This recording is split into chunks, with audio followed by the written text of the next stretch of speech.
Good morning, everybody. Johnny B. Good here, located somewhere in Michigan. I think we're almost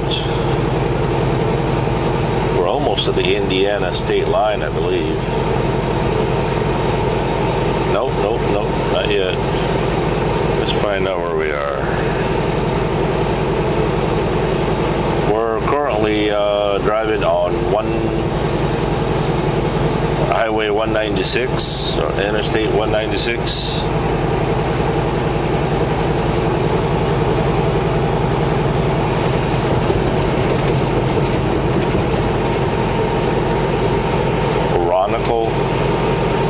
Township, Berrien, Michigan. Berrien, Michigan.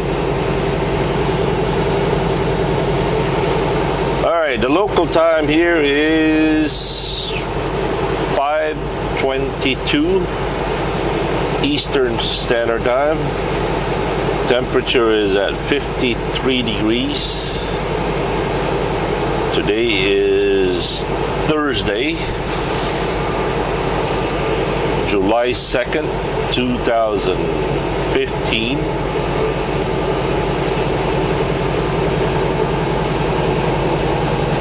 I am on my way to Berrien, Wisconsin.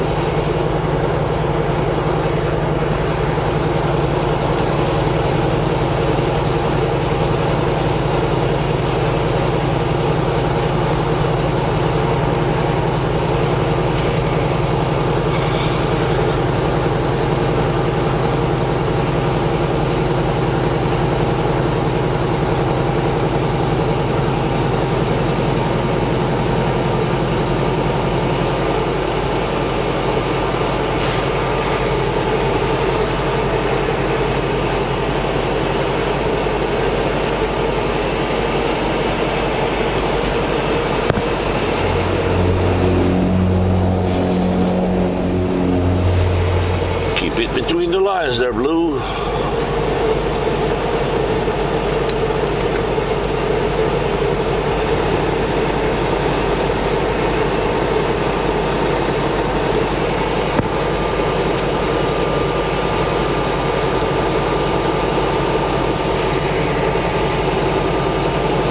Anyway. Hey, have you guys ever heard of YouTuber? This channel is named Freedom Fighter 2127.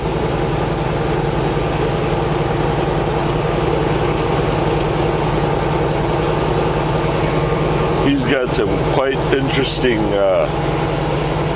articles there.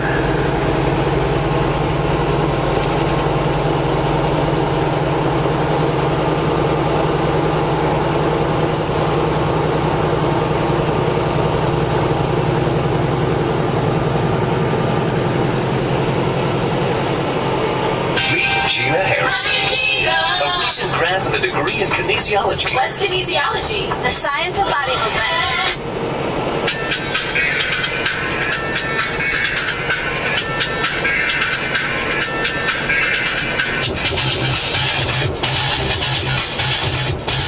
Hello everyone, welcome to Freedom Fighter 2127. Oh my goodness. I have 18 pinned tabs of news to cover. I'm not doing it all in one video. That's just too much. It would be too long. I'm going to try and get out as many videos as I can and consecutively here. There is one thing I do want you guys to look out for.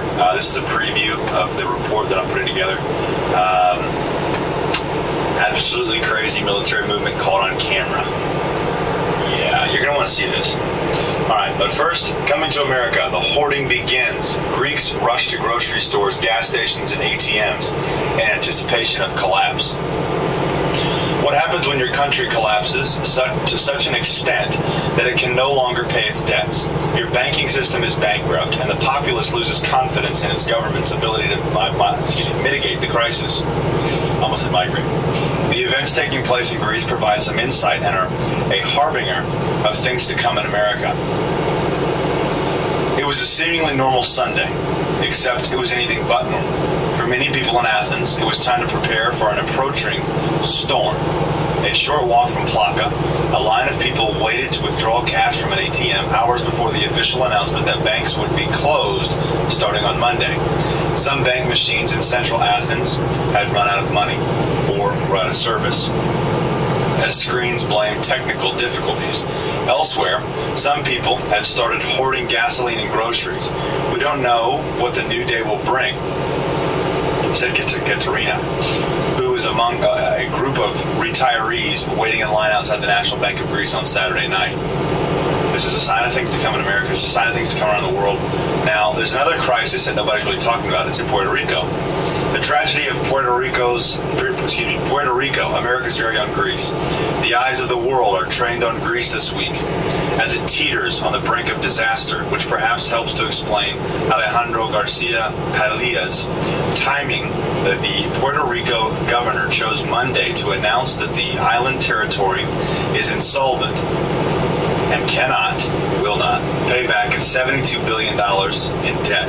Not on time and in full in any case. Like Greece, Puerto Rico's economic problems aren't new, and they aren't likely to be resolved anytime soon. The Puerto Rico government recently asked a team of former IMF economists to write a report on the country, which makes for extremely depressing reading. The big economic picture is downright scary. Not good. Barack Obama promises that events in Greece and Puerto Rico will not cause a global financial crisis. Because you're the most truthful man on the planet. Barack Obama says that we shouldn't be alarmed by what is happening over in Greece. On Tuesday, he told reporters that this is an issue primarily of concern to Europe. Really? So Europe has nothing to do with the U.S. Not at all, especially economically speaking. And that I think the markets have properly factored in the risks involved. And apparently Obama is not too concerned about the debt crisis in Puerto Rico either. In fact, the Obama administration has already completely ruled out any sort of federal bailout for the island. Barack Obama is assuring us that everything is going to be just fine and that we are not headed for another global financial crisis. So is he correct? I had to smile when I saw a Politico article today with the following headline: Barack Obama on Greece. While admitting that the crisis is likely to be very painful to the Greek people, Obama just doesn't seem to be impressed by the threat this crisis poses to the global financial system as a whole, which we are well aware of how big of a crisis this actually is. Greece crisis. Pope Francis urges followers to unite in prayer. Pope Francis urged prayers for Greece and its people Wednesday, saying the country was weathering a keenly felt human and social crisis. The world will be feeling one quite shortly if things don't turn around. U.S. has debt and unfounded liabilities of over $1,400,000 per taxpayer. When will U.S. bonds react? Kotlikov has U.S. debt of $1,720,000 per taxpayer. Oh no, don't worry. Everything is okay. We got this. The small-minded Americans, they're just stupid, dumb people that don't have a clue of what they're doing. Who said that? Barack Obama. Renowned economist Lawrence Kladikoff recently testified at the U.S. Senate about the runaway U.S. budget. How bad is it, Kladikoff says? I told them the real 2014 deficit was $5 trillion, not the $500 billion or the $300 billion or whatever it was announced to be this year. Almost all the liabilities of the government are being kept off the books by bogus accounting. The government is 58% underfinanced. Social Security is 33% underfinanced. So the entire government enterprise is in worse fiscal shape than Social Security is. But they are both in terrible shape. So how much is America on the hook for in the future? Kotlikov contends, if you take all the expenditures that the government is expected to make as projected by the Congressional Budget Office, CBO, all the spending on defense, repairing the roads, paying for the Supreme Court justices' salaries, we should just cut those off. Social Security, Medicare, Medicaid, welfare, everything, and take all those expenditures into the future and compare that to all the taxes that are projected to come in, and the difference is the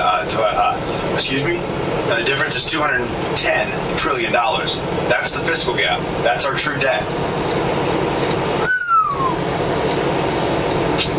Wow.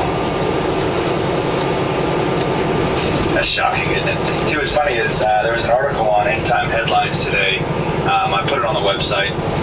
I can't remember the exact title of it. What am I trying? It was $75 trillion. Oh, yeah, that's right. The shadow banking system is $75 trillion in debt. And it's on the verge of collapse. There's something to that effect. I might pull it up here real quick, just for... Oh, yeah, if you don't know, this is the Economic Crisis Greece live stream. I've been keeping everybody updated on here. Go ahead and follow along if you want to. It updates automatically, so just stay on the page or pin the tab, whatever you want to do it. I don't care. I do care, but whatever. And that's not the point right now. A few reports out of Russia here, too. This one was really important. Reviewing legality of Baltic states' independence, Yahoo News. Gazprom halts gas deliveries to Kiev. Economic crisis, we keep going. Helium is leaking from massive earthquake fault in LA. I've gotten way off track, but that's not the point. All right, let me scroll down and find the economy here. There it is. Sorry, I've just been posting all morning, and it's just, there's so much going on. I don't know how I'm going to keep up for, because it's just me and Emma, and I don't know how long we're going to be able to keep up with all the craziness that's going on. The $75 trillion shadow banking system is in danger of collapsing. The real banking system is behind the scenes and is in danger of collapsing. Such is the reason we are seeing such a decline in the economy as of late. Keep an eye on the shadow banking system.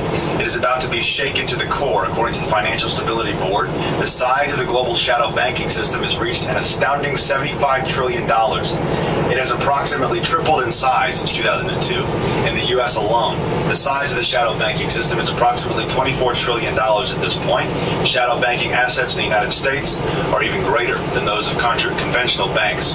These shadow banks are largely unregulated, but governments around the world have been extremely hesitant to crack down on them because these non-bank lenders have helped fuel economic growth. But in the end, we will all likely pay a very great price for allowing these exceedingly reckless financial institutions to run wild. If you're not familiar with the shadow banking system, the following is a pretty good definition. The shadow banking system, or shadow financial system, is a network of financial institutions comprised of non-depository banks, investment banks, structured investment vehicles, conduits, hedge funds, non-bank financial institutions, and money market funds. How it works? Example. Shadow banking institutions generally serve as intermediaries between investors and borrowers, providing credit and capital for investors and institutional investors and corporations, and profiting from fees and or from interest rates. Because shadow banking institutions don't receive traditional deposits like a depository bank, they have escaped most regulatory limits and laws imposed on the traditional banking system. Members are able to operate without being subject to regulatory oversight for unregulated activities. An example of an unregulated activity is a credit default swap, CDS. All right, moving on from there. I think we're here. True debt. America's in trouble. Greece is in trouble. The IMF is in trouble. Is this why they're potentially going to announce on October 20th a currency or a reserve currency swap, whatever? Up till that date, who knows what's going on? What's going to happen? But we know what's going on. Damage control is being overrun. I want to thank you all for watching. Please check out the websites freedomfighterreports.com and socialexodus.net. God bless and carry on.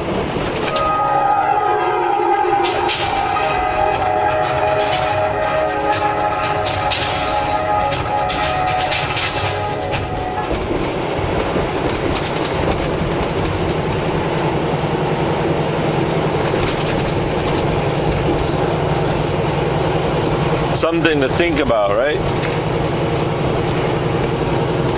Well, we all know it's coming. It's just a matter of when, not if.